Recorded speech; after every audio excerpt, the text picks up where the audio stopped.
আসসালামু আলাইকুম ভিউয়ার্স, আশা করি আপনারা সবাই ভালো আছেন। আজকে আমি শুরু করতে যাচ্ছি ইংলিশ গ্রামারের ভয়েস পার্ট 4।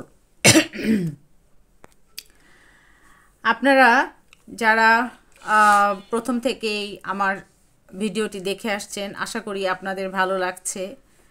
আর আপনারা যারা নতুন আজকে আমার সাথে জয়েন করেছেন, আপনারা ভিডিওটি সাবস্ক্রাইব করে দিবেন। আর যারা প্রথম থেকে দেখে আসছেন, তারা লাইক কমেন্ট শেয়ার দিয়ে ভিডিওটি অন্যকে দেখারও সুযোগ করে দিবেন। আমি আসলে চাচ্ছি ইংলিশ গ্রামারটা যেন হাতে কলমে কিভাবে শেখানো যায় সেই চেষ্টায় আমি আসলে করে যাচ্ছি।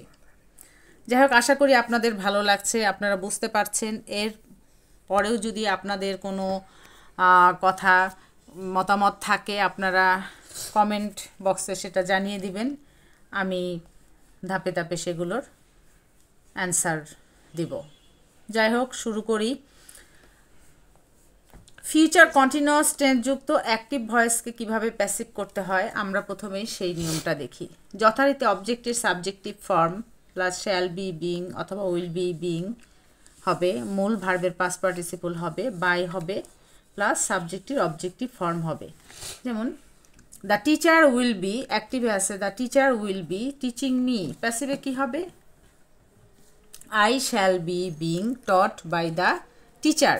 এখানে দেখেন এই সেন্টেন্সটি আছে হচ্ছে অ্যাক্টিভ ভয়েসে ফিউচার কন্টিনিউয়াস টেন্স। যথারীতি এখানে অ্যাক্টিভ ভয়েসের অবজেক্ট মি, প্যাসিভ ভয়েসের সাবজেক্ট আই হয়েছে।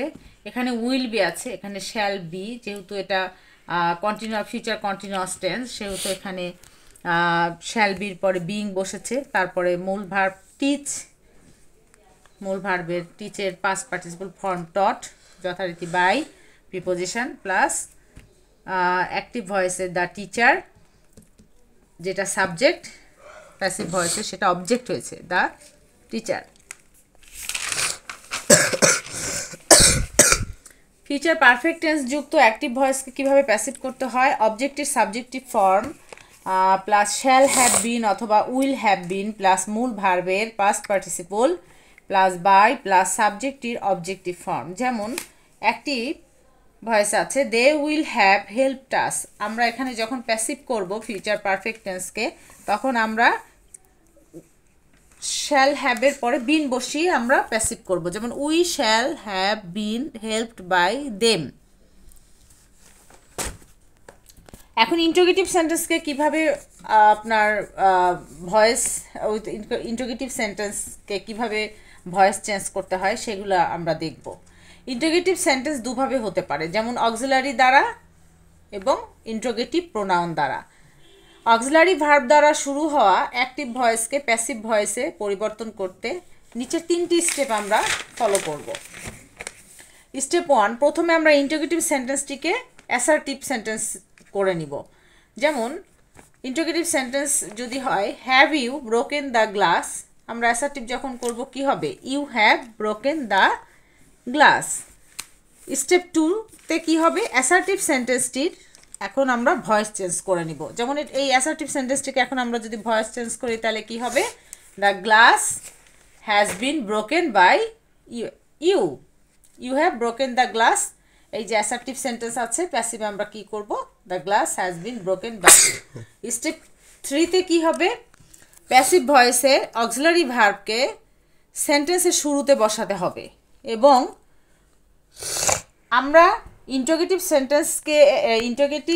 সেন্টেন্সকে প্রথমে অ্যাসার্টিভ করে নিব, তারপর অ্যাসার্টিভ থেকে আবার ভয়েস চেঞ্জ করে নিব, আলাদা রাফ করে নিব।